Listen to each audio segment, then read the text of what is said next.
Assalamualaikum warahmatullahi wabarakatuh. Halo Sobat Rumah Pintar, ketemu lagi dengan Kak Sigit. Kali ini kita akan membahas mengenai kenapa sih kapal selam bisa tenggelam. Kita akan membahasnya dan mencari jawabannya melalui praktikum bersama Rumah Pintar, generasi cerdas, berkarakter, dan mandiri.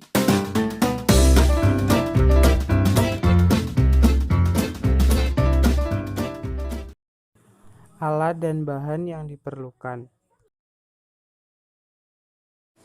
Untuk alat dan bahan yang diperlukan, yang pertama adalah botol plastik bekas.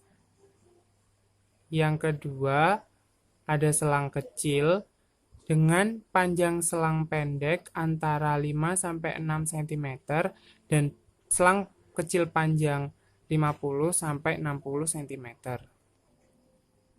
Lalu ada 2 buah baterai bekas. Kemudian ada gunting, solasi hitam atau lakban. Lalu ada malam, ada lilin, korek api dan paku untuk melubangi botol plastik, serta bak yang sudah diisi dengan air. Langkah kerja.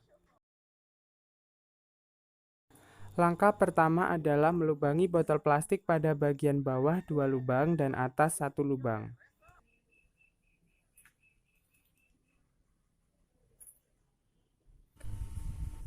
Seperti ini. Kemudian lubangi lagi di bagian balik 2 lubang tersebut, tetapi lubangnya pas di tengah, yaitu di sini. Setelah botol aqua dilubangi seperti ini, langkah selanjutnya adalah memasang atau memasukkan selang kecil ke lubang tersebut. Untuk selang kecil yang pendek, dimasukkan ke dalam 2 lubang bagian bawah botol plastik.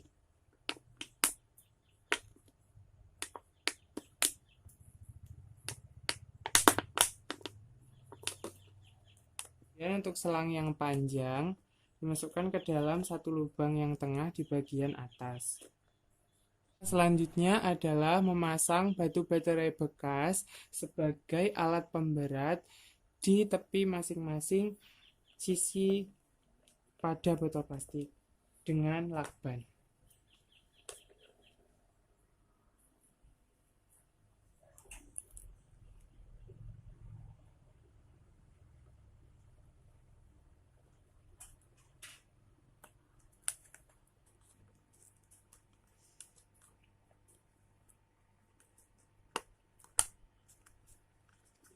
Seperti ini. Kemudian untuk mencegah terjadinya kebocoran pada kapal selam, maka kita harus memasang malam di bagian bawah selang. Sekali lagi untuk mengatasi kebocoran.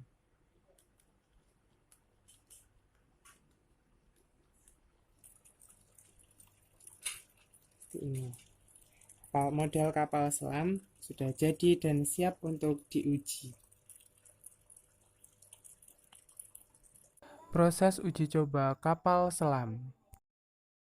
Sekarang kita akan mencoba meletakkan kapal selam tersebut ke dalam air. Nah, ini adalah peristiwa terapung, di mana kapal selam berada di atas permukaan air.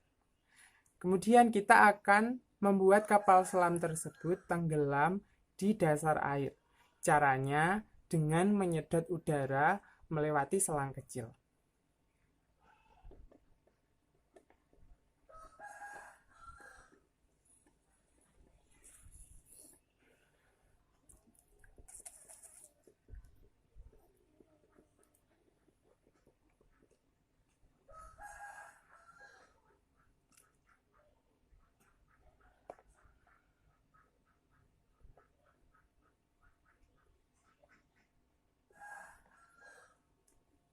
Nah, kapal selam tersebut sudah benar-benar tenggelam di dasar air.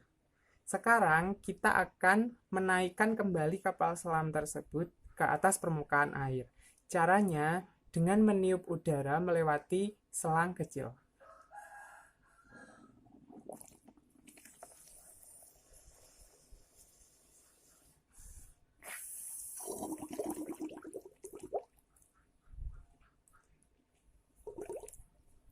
Nah, kapal selam sudah berada di atas permukaan air. Sekarang kita akan mencoba mempraktekkan peristiwa melayang, di mana melayang tersebut adalah peristiwa kapal selam berada pada kedalaman yang diinginkan. Caranya masih sama dengan cara menyedot udara melewati selang kecil.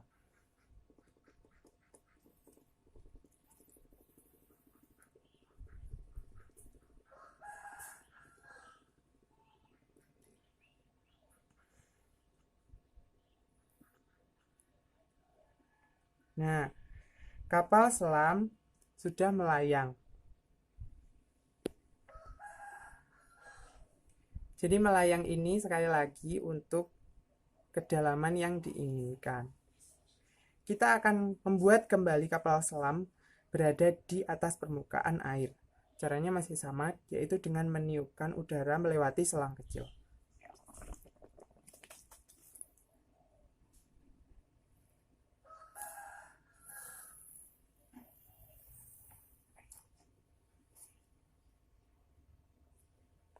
Nah, kapal selam sudah berada di atas permukaan air.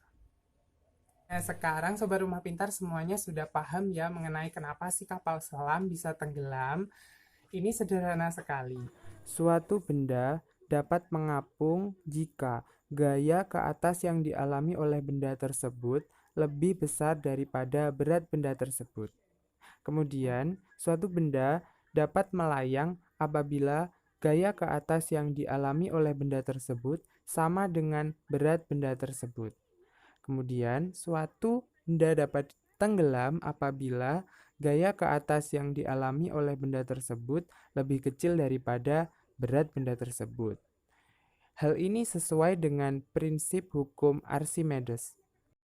Kita perlu mengingat kembali bunyi hukum Archimedes, di mana apabila sebuah benda sebagian atau seluruhnya terbenam ke dalam air, maka benda tersebut akan mendapat gaya tekan yang mengarah ke atas, yang besarnya sama dengan berat air yang dipindahkan oleh bagian benda yang terbenam tersebut. Dasar inilah yang memungkinkan kapal selam untuk dapat berada di dalam air dan dapat keluar dari dalam air. Bagaimana sih cara kerjanya? Kapal selam dapat menyelam secara dinamis dan statis. Pada saat menyelam secara dinamis, kapal selam menggunakan kecepatan dan kekuatan untuk menenggelamkan seluruh tubuhnya ke dalam air. Kapal selam menggunakan sirip atau hydroplanes untuk membantu tubuhnya tenggelam seiring dengan kecepatan yang meningkat. Hal yang sama dilakukan saat kapal selam secara dinamis berusaha keluar menuju permukaan air. Untuk menyelam statis, kapal selam memiliki tangki pemberat yang dapat diisi dengan udara maupun air. Jadi pada saat tenggelam, kapal selam mengisi tangki pemberatnya dengan air. Hal ini dilakukan agar berat kapal selam melebihi berat air yang dipindahkan. Sesuai dengan teori Archimedes tadi, tangki pemberat akan terus diisi dengan air hingga kedalaman yang diinginkan. Hal sebaliknya dilakukan saat kapal selam berusaha kembali mengapung di permukaan air. Kapal selam mengisi tangki pemberatnya dengan udara, lalu mengeluarkan air yang ada di dalamnya, sehingga berat dari kapal selam perlahan berkurang. Dengan berat yang berkurang, kapal selam akan kembali ke permukaan air. Nah, sekarang Sobat Rumah Pintar semuanya sudah paham ya mengenai hukum Archimedes dan prinsip kerja kapal selam. Semoga bermanfaat, jaga kesehatan selalu ya Sobat, serta semangat dalam belajar agar bisa meraih cita-cita kalian dengan gemilang. Semoga bermanfaat. Wassalamualaikum warahmatullahi wabarakatuh. Salam Rumah Pintar, generasi cerdas, berkarakter, dan mandiri.